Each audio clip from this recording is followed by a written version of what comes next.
Mr. President, when it comes to the actions of a party or a presidential administration, legislation sometimes grabs the lion's share of the attention. But it's equally important to pay attention to what a presidential administration does with its regulatory power. And the Biden administration has been characterized by a lot of deeply troubling regulations. The so-called Inflation Reduction Act may be Democrats' most prominent Green New Deal effort, but the Biden administration's radical environmental agenda doesn't stop there. The president's also been using regulations to push through Democrats' Green New Deal fantasies. And these ill-considered, overreaching regulations could have serious consequences. Later today, I will be sending a letter to the President about the attempts to use financial and securities regulators like the Securities and Exchange Commission and the Federal Reserve to push through environmental, social, and governance, or what are referred to as ESG regulations, that seek to choke off investment to essential industries like oil and natural gas and American farms and ranches. Notable among these is the Securities and Exchange Commission's proposed climate disclosure rule, which would require publicly traded companies to disclose information not only about their own emissions, but also about the greenhouse gas emissions of their suppliers and even their customers. Now, it would also require companies to determine the effects of climate-related risks on each line item of their consolidated financial statements. Well, to start with, this rule is obviously unworkable. Companies have zero control over the emissions of their suppliers and customers and little to no ability to accurately gauge those emissions. But the most serious aspect of this proposed rule is the fact that it represents a clear effort to coerce companies to sever ties with certain industries, notably, of course, the conventional energy industry, but also with other industries, like agriculture.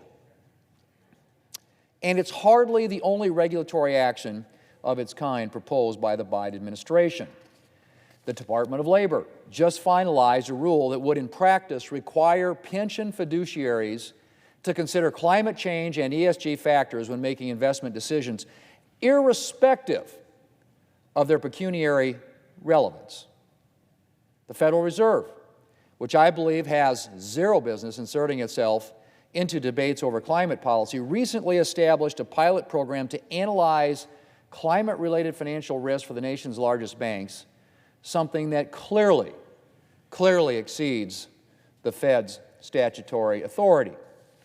Similarly, the Office of the Comptroller of the Currency, the Federal Deposit Insurance Corporation, and the Fed have issued draft principles for large banks on, and I quote, climate-related financial risk management, end quote. And the list goes on. Mr. President, private companies, of course, have the right to consider whatever factors they want when determining what companies they do business with and where they will invest. But the federal government should not be making those decisions for them. The President and his cronies and the far-left environmental movement may like the idea of choking off investment to the fossil fuel industry and other industries to hasten the arrival of their fantasy Green New Deal future. But reducing or eliminating investment in conventional energy and other essential industries is likely to create a nightmare for American families and American businesses. I am, and have long been, a strong supporter of alternative energy. But the fact of the matter is, we are still a long way from being able to rely exclusively on alternative energy. The technology that would enable us to rely solely on green energy simply doesn't exist yet.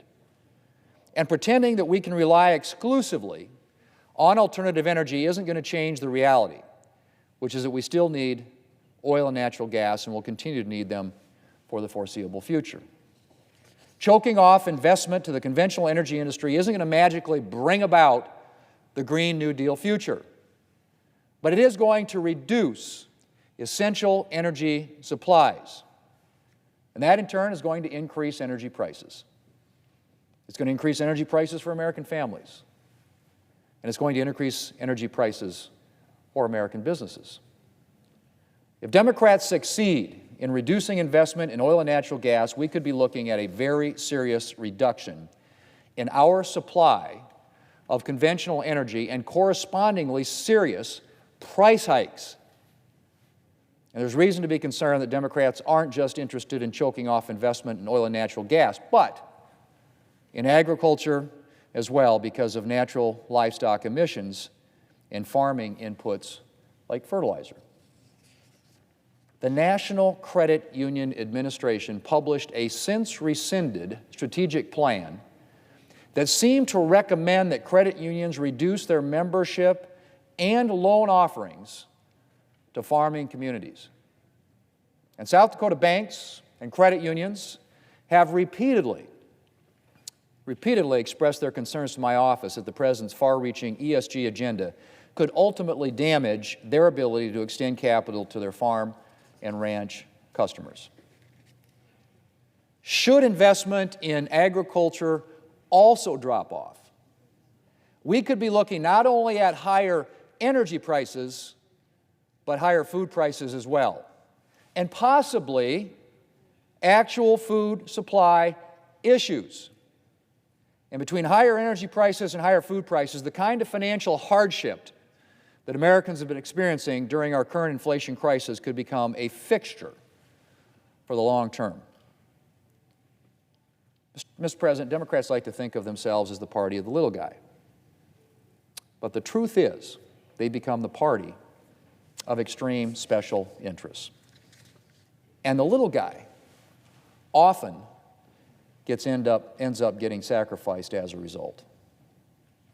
Since President Biden and Democrats took office 2 years ago, ordinary Americans have faced almost nonstop financial challenges thanks to the inflation crisis Democrats helped create with their massive American Rescue Plan spending bill.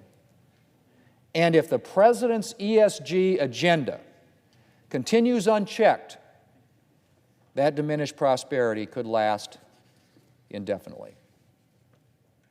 Mr. President, in the letter that I am sending to the President later today, I'm urging his administration to consider the real-world effects of rules and regulations on ordinary families and American businesses, and to refrain from regulatory actions that would drive up prices even further. And I hope that the President will listen. But if past his prologue, then I'm worried that we're looking at 2 more years of extreme Democrat policies and 2 more years of economic suffering for the American people. Mr. President, I yield the floor.